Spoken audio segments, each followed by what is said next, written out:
Hi everyone! Welcome to my vlog. Good morning. And for today's video, ang pangit ng camera. Ayan, sabit-sabit pa. For today's video, gagawin ko ang aking bridal makeup dito sa Singapore. At so, nandito yung parents ko. Gagawin ko ang aking makeup. DIY lang tayo. Kasi alam niyo na mahal ang magpa-makeup dito sa Singapore. Lahat naman dito sa Singapore mahal. So simulan na natin. Gamit lang tayo mga drugstore na ito, si L'Oreal. Unahin na natin to. Pero nag-prepare na ako ng pes ko kanina. Nag-moisturizer na ako ng malala. Tsaka ako kagabi. Itago natin ang mga sumpang iyo. Pero itong makeup ko, makeup-makeupan lang ha.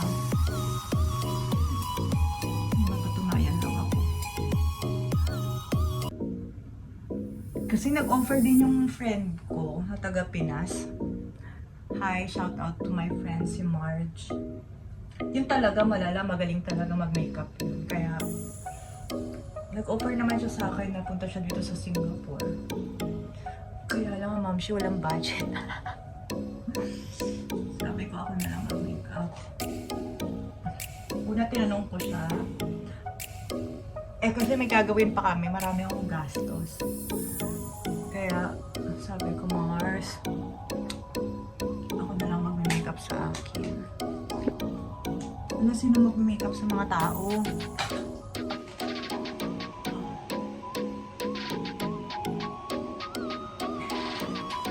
Ang hirap maglagay.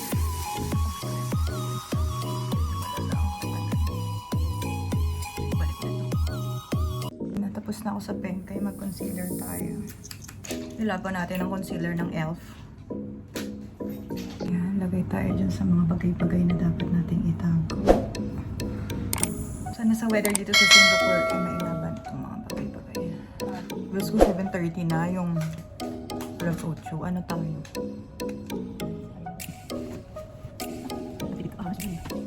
Papayo ko. Huwag kayo magtipid. Charot. So, mag-bronzer tayo.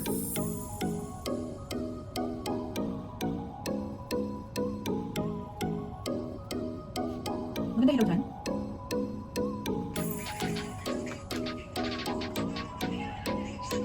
Ang bronzer parang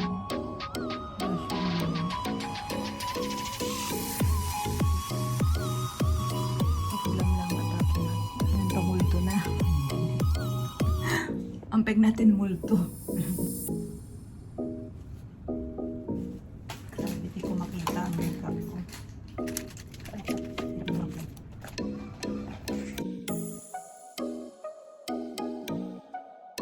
Blush.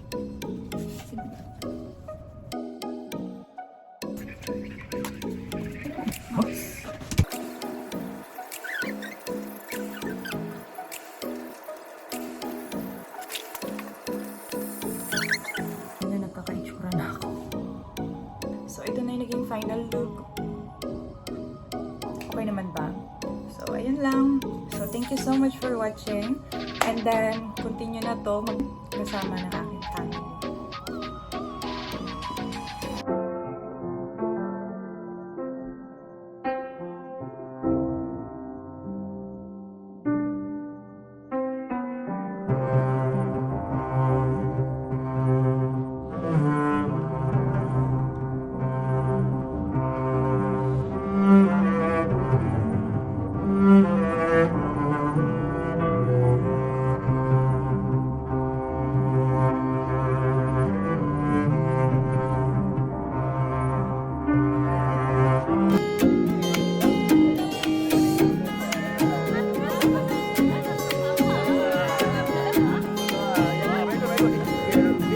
One shot, ready? 1, 2, 3, go!